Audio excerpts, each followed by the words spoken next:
Bueno, estamos de regreso, seguimos analizando el conflicto magisterial y pues lo que en el fondo debería ser el tema, que es la reforma educativa, Héctor. Bueno, yo creo que no. Yo creo que la reforma educativa no es el fondo de esto. No, yo creo que debería, por eso no. El fondo de esto es una manera de organización política oaxaqueña, clientelar, violenta, que incluye a la gente, pero que tiene, digamos, unos orígenes muy anteriores y que ha dado este tipo de batalla por cosas que no tienen nada que ver con la reforma educativa. Sus batallas han sido por sus privilegios y sus clientelas y por tener el dinero que les han dado sucesivos gobernadores, desde Eladio Ramírez, que les entregó la educación estatal, hasta Gabino Cue, que el año pasado todavía le estaba dando a una organización triqui 100 millones de pesos al año. Porque esa es la manera de hacer política en Oaxaca. Tú y yo conversábamos. Pues a lo mejor es que en Oaxaca, con las oportunidades de trabajo que hay, tan raquíticas, pues es el clientelismo político, es una de las grandes fuentes de trabajo del Estado, claro. ¿no? Sí. Bueno, esto implica una serie de especialidades complicadas, implica estar dispuesto a la violencia para defender tus cosas, estar dispuesto a hacer lo que estamos viendo, ir y bloquear y desafiar al Estado. Hoy leía la declaración de un dirigente que no es de la CENTE, que es más bien como una especie como de supuesto comandante guerrillero, que por cierto está paralítico porque de uno de esos enfrentamientos quedó muy mal. Y su razonamiento, tú dime si esto tiene que ver algo con la reforma educativa, es: ¿por qué nos tienen miedo? Respuesta: porque no les tenemos miedo. Es decir, lo que el tipo está planteando es una lógica que no tiene nada que ver con la reivindicación educativa.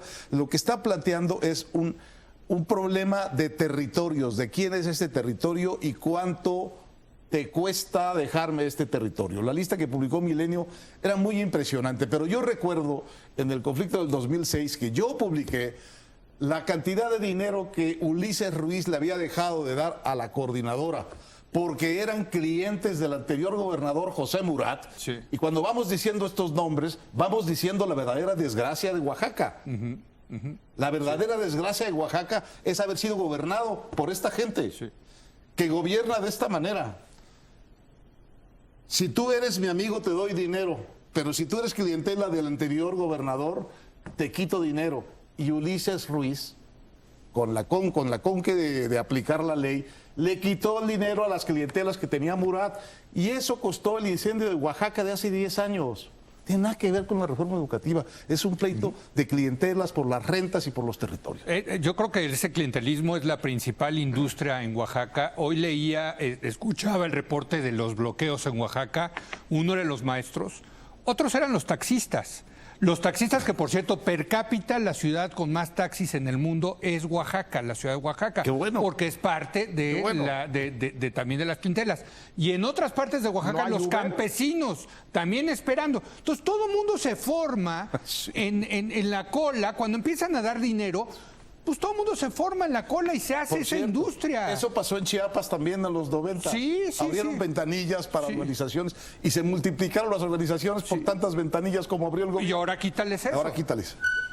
Jorge. Bueno, sí, a ver, mi pregunta importante a propósito de los taxis es si hay Uber en Oaxaca o no. No sé, no. Sí, pues, bueno, uno de los dirigentes importantes de la APO, Flavio Sosa, lo que tenía eran taxis. Eran flotillas es que hay de taxis y hay mototaxis. No sé si han ido a Oaxaca, motonetas. Es una manera de hacer política y de hacer negocio. Sí, claro. Perdón, Jorge, adelante. No ha de haber Uber, pero bueno. A ver, yo creo que hay dos elementos distintos aquí. Todo eso que dice Héctor es absolutamente cierto y se remonta ya a muchos años, a Eladio Ramírez y después, y es en efecto la manera de hacer política en Oaxaca porque no hay mucho más que hacer. Bueno, eso es sabido y es cierto. Ahora, la pregunta que uno puede hacerse es, sabiendo todo eso, si realmente, a ver, ¿quién es el piromaníaco?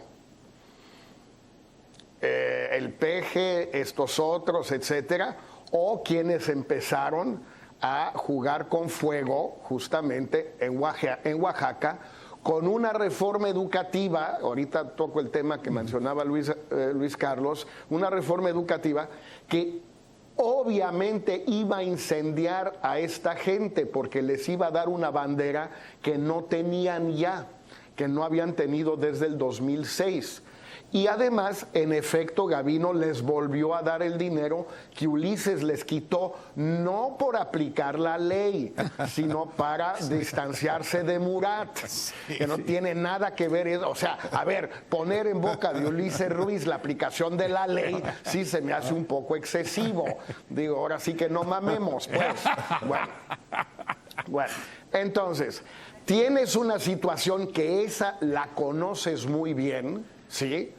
Luego aplicas a rajatabla con un único rasero una reforma, llámala educativa, yo prefiero llamarla evaluativa, de manera, digamos, unilateral en Oaxaca, a sabiendas de todo esto, se te incendia en efecto el Estado por todas estas razones desde hace 3 años. Ahorita es el momento peor hasta ahora, pero no es que de repente esto empezó ayer o en Nochitlán. Bueno, y después de hacer eso, usas la fuerza pública, obviamente en condiciones inmanejables. Lo que dijo Galindo, te digo, ya deberían de ponerlo en letras de oro en la Cámara de Diputados o en el altar a la patria o en algún lugar así. Nos emboscaron, o sea, 2,000 manifestantes emboscaron a 800 policías federales. Es absolutamente de locos el asunto. Bueno, y después de todo eso, ves la procesión y tampoco te hincas, porque empieza a extenderte lo oaxaqueño a Michoacán, a Guerrero, a Chiapas, a Villahermosa y ahora insisto en Monterrey porque justamente no tiene nada que ver Nuevo León con todo esto del sureste. Sí. No son los estados más pobres, no es una educación, no es maravillosa, pero no es deficiente, ni mucho menos, no es la peor. No hay esas costumbres en Monterrey, en Nuevo León, etcétera.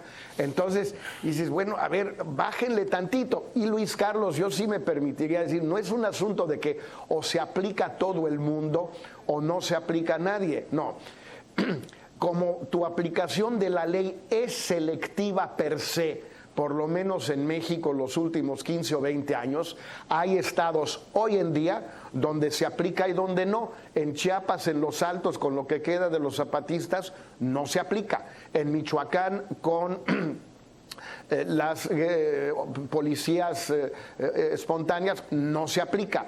En una gran cantidad de zonas controladas por el narco, no se aplica. Entonces, en lugar de afirmar ese principio abstracto, la ley, toda la ley y siempre la ley en todas partes y en todo momento, no. Como vamos a ser selectivo, discutamos si un lugar donde hay que ser selectivo a favor de la aplicación de la ley a rajatabla es Oaxaca, o si es un lugar, junto con muchos otros en efecto, donde hay que ser selectivos en la no aplicación. Pero no es de que en México se aplica la ley en todas partes y bueno, pues no podemos permitir una excepción en Oaxaca, por favor. Esto es uno de los grandes desafíos del futuro de México. ¿Cómo si no has aplicado la ley casi nunca, la empiezas a aplicar? Esa es una pregunta de capacidad estatal y que el país tiene que hacerse en los próximos años. Yo sí creo que tiene que haber un debate de por qué islas vas a empezar a aplicarla, si es que queremos cambiar como país. Yo por eso creo que la lucha contra la corrupción es tan importante, porque entonces te empiezas a aplicar la ley, te pones como ejemplo, castigas a tus amigos y entonces mandas una señal de que entonces sí tiene legitimidad para ir por los demás. Claro. Como no ha hecho eso el Estado mexicano, entonces ahorita estamos en un grave problema. Yo sí creo que la reforma educativa es una cosa tan importante para el futuro de México, porque yo creo que lo que está a debate en realidad es una cosa más relevante, como mencionó Héctor. Si queremos construir una sociedad basada en el mérito y la igualdad, o si queremos mantener una sociedad que se dirime a través de las rentas, las clientelas, la discreción en la legalidad. Yo creo que esa es la discusión fundamental del modelo de país que queremos. Y si lo planteamos así, queremos un país que se dirima con base en el esfuerzo personal, la igualdad la meritocracia o seguimos a la antigüita? Si lo planteamos así, yo creo que podemos traspasar las discusiones de que fue el gobierno, fue la Policía Federal, es Peña, es la mafia del poder, que eso es lo que nos va a poner una trampa en 2018. Pero ¿qué les dices a estos grupos que viven de este otro modelo clientelista, corporativo, etcétera, de repente decirles, miren, ahora nos vamos a pasar a este otro modelito de mérito, de... O sea, ahí no está fácil, Luis Carlos. Estoy hablando de que debe ser la discusión global para poder orientar las pasiones que en este momento no salen de que Aurelio Nuño es un represor, Peña tiene la culpa, López Obrador va a incendiar. Yo creo que esa discusión es una discusión de coyuntura y de verse el ombligo. Yo creo que lo que está en discusión es eso. Ahora, el problema es que estas clientelas de Oaxaca que llevan 100 años viviendo de eso prefieren morir en la batalla que perder su cheque mensual. Y estos líderes también están en esa lógica. Si les das una salida económica, yo creo que no, pero en fin, Héctor. Bueno, a ver, aquí lo que estamos viendo reiteradamente es que nos falta este mecanismo específico de aplicación de la fuerza pública, de la ley, que es el uso de la fuerza pública para conductas ostensiblemente ilegales y disruptivas de la convivencia social tranquila, normal. No tenemos ese mecanismo. Nadie se han sentado a decir cómo es y quiénes intervienen y de qué tamaño tiene que ser la fuerza pública. Yo no tengo una respuesta, pero tengo una anécdota que quizá pudiera ser interesante. Es una anécdota de Fernando Gutiérrez Barrios, durante años la leyenda de la seguridad mexicana, así como Hank es la leyenda de cómo hacer dinero en el gobierno. Gutiérrez Barrios es la leyenda de cómo se ejercía la seguridad del PRI. De los sótanos del poder, para citar a un gran autor. Tengo una anécdota buenísima de él cuando fue gobernador de Veracruz y nos encontramos en un informe de gobierno de Pedro Joaquín Codwell. Sí. Y ahí mismo me contó 3 anécdotas. Yo una es la que voy a contar ahorita. Me dice, mire, el problema es que con este tema de los caciques veracruzanos, estaba muy de moda ahí, unos caciques ganaderos en el sur que habían sido dominados y otros. Y entonces me dice, mire, le voy a contar la historia del cacique de Guayacocotla. Porque yo llegué al Palacio de Gobierno y me vinieron a decir que el cacique de Guayacocotla mató a 2 personas. Y yo dije, pues detengan al cacique de Guayacocotla. Y me dijeron, no lo podemos detener. ¿Por qué? ¿Por qué no lo pueden detener? Porque es un hombre muy poderoso. ¿Y en qué consiste su poder? Bueno, tiene mucha influencia en el Palacio de Gobierno en Jalapa. Ya no lo tienen. Entonces la respuesta es, esa era una razón, ya no la tiene. En este Palacio de Gobierno, el cacique de Guayacocotla no tiene más influencia política. ¿Qué más? No, pues tiene gentes armadas. ¿Cómo cuántas gentes armadas tiene? Pues 50. Pues mándenles 350. Y se acabó el cacique de Guayacocotla sin disparar un tiro.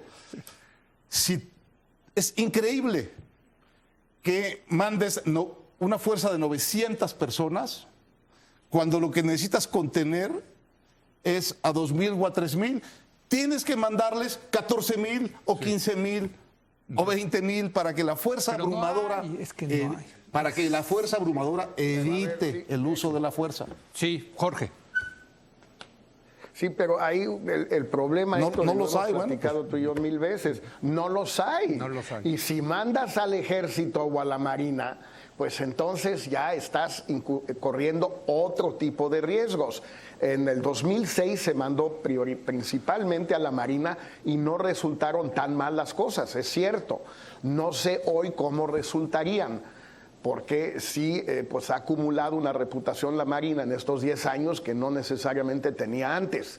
No sé qué pasaría. Pero esos 15,000 policías, hoy hay una nota en no sé qué periódico de que el gobierno ya tiene a 6,000 policías federales en todos los caminos para desbloquear todos los caminos de Oaxaca y de Chiapas. Pues con 6,000 no van a poder, ¿eh? No van a poder. Entonces, no se ha construido eso y el Estado mexicano, en su sabiduría intuitiva, que yo creo que es algo que se ha ido reproduciendo a lo largo de los años, no reprime no por miedo, reprime porque sabe que no tiene con qué reprimir sin matar. Sabe que no. Hay una especie de intuición genial ahí del Estado desde los años 40 o 50, entre otros de Gutiérrez Barrios, que fue la memoria malsana, pero la memoria al fin durante muchos años. A ver, aguas, no tenemos con qué madrear a la gente. Tenemos con qué matarla, eso sí, torturarla, desaparecerla. Tenemos con qué reprimir limpiamente, legalmente, democráticamente. La respuesta de cualquier gente sensata en México hoy que conozca el interior del Estado, la respuesta tiene que ser que no.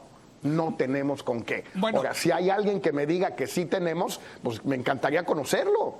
Bueno, el operativo. y también hay que, ahora que los argumentos culturalistas están tan de moda, que dentro del PRI, de la clase política priista, permea este argumento de que conflicto que se arregla con dinero, conflicto que sale barato. O sea, también los priistas tienen su gran dosis en esta cuestión de que en lugar de hacer una policía eficaz en la represión, etcétera, que respete los derechos humanos, mejor dales, hombre, eso te sale barato. El problema es que les empiezas a dar y la cola se vuelve enorme en un país como México y sobre todo en estados del sureste que tienen esas carencias económicas. Yo creo que desafortunadamente la estrategia de la fuerza pública tendrá que ser de contención mientras no tengamos la capacidad.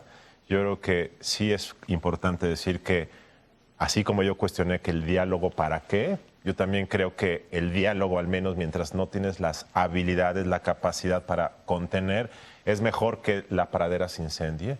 Pero yo sí creo, y quiero decir, creo que debemos poner sobre la mesa una discusión más importante, porque 2018 tiene que ver con esto.